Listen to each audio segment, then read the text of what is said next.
La peine, elle est faite pour punir la personne et pour préparer sa réinsertion et la prévention de la récidive. Voilà ce que nous dit la loi.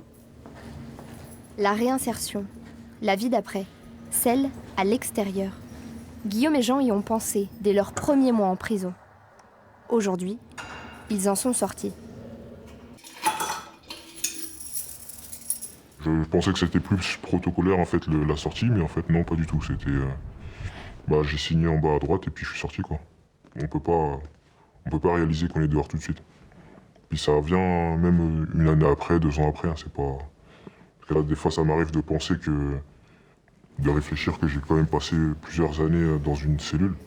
Puis des petites cellules quoi. C'est une cellule, ça fait même pas la taille de mon salon. Guillaume a été condamné à 7 ans de prison. Jean à 15. Le plus dur quand on sort de prison, c'est déjà la peur du regard des autres. On a l'impression d'être tatoué, prisonnier sur le front. Et après, il y a des petites choses de la vie courante, c'est peur de conduire, un peu perdu pour aller faire ses courses. C'est très troublant au début.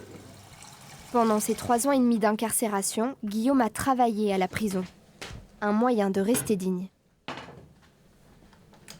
Comme j'avais un enfant en bas âge à cette époque, donc mon seul but c'était de retrouver ma famille, donc du coup ça m'a donné plus de force pour pouvoir construire un projet.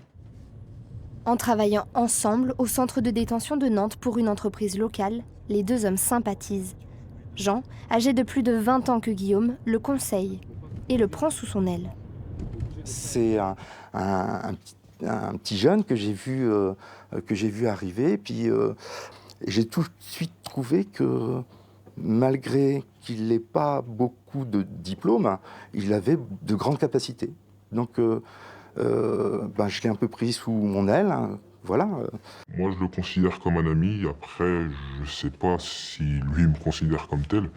Et dès que j'avais une question, en fait, je lui la posais en fait sur n'importe quoi, sur le travail qu'on faisait. Jean et Guillaume retrouvent un rythme de vie en détention, des réflexes du quotidien. Le travail en prison, c'est ce qui permet à un individu de rester humain, de rester dans la société, de rester capable d'exercer une activité professionnelle. Ça rend une certaine fierté. Les 2 détenus commencent des études, Jean l'astrophysique et Guillaume l'anglais. Mais au-delà de ses occupations, Guillaume multiplie les demandes d'aménagement de peine. 3 lui seront refusées. Moi, au bout d'un moment, je voyais plus pourquoi j'étais en détention. En fait, je comprenais plus. Je me posais plein de questions. Et donc, ça m'a quand même donné encore plus envie de sortir. On envisage l'avenir quand on prononce ce type de peine. Ce ne sont pas des peines d'exclusion, ce sont des peines d'exclusion temporaire. Et on ne les prononce pas en se disant c'est foutu, pas du tout. Enfin, on ne peut pas raisonner comme ça. Enfin, on se projette sur un temps différent que l'instant. On n'est plus dans l'instant. On est se projeté sur des années, effectivement. Mais avec l'idée qu'il y a des choses qui vont se faire en détention et qu'il y aura un après, de toute façon.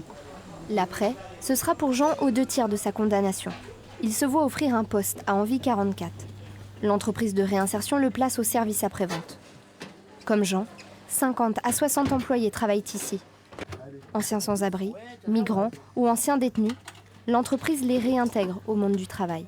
On a encore un détenu qu'on a embauché cette semaine. Il est sorti le lundi, le mardi il était chez nous, quoi. Donc ils disent toujours très peu de questions à se poser, tout de suite une reprise du travail, pas l'angoisse du chômage, tout de suite un salaire en perspective. Et puis des choses qui vont pouvoir commencer à régler, telles que le logement, les dettes, les indemnisations aux victimes. Voilà, c'est les choses à laquelle ils ont à cœur aussi de résoudre. Et le salaire va être aussi un moyen pour eux d'appréhender ces choses. Depuis 1 an, l'ancien ingénieur en aéronautique répare ici avec facilité les machines à laver ou les frigos tombés en panne. Après 10 ans d'incarcération, il n'imaginait pas pouvoir reprendre sa vie d'avant, celle où il possédait une entreprise. Je sais que je veux pouvoir travailler, mais pas forcément dans les domaines qui m'intéressaient. Et c'est à moi de trouver des domaines qui m'intéresseront. À moi maintenant d'inventer la vie qui sera cohérente professionnellement, mais garder beaucoup d'humilité et garder les pieds sur terre en se disant, ben voilà, ça sera sans doute des postes subalternes jusqu'à ma retraite, quoi. À sa sortie de prison, Guillaume, lui, est allé plus loin. Il a repris un BTS en alternance. Il envisage même de continuer en licence pro. D'avoir travaillé quand même avant et d'avoir fait des tâches que pas forcément ingrates, mais que des tâches que je n'ai plus envie de faire moi, personnellement, bah, je sais que pour ne plus avoir à les faire, il faut que je passe des diplômes. Donc il fallait que ça passe soit par les livres ou par l'éducation, l'école. Enfin, c'était essentiel, quoi. Beaucoup d'anciens détenus ne parviennent pas à construire une nouvelle vie professionnelle. Jean et Guillaume, eux, ont réussi, avec ambition et humilité.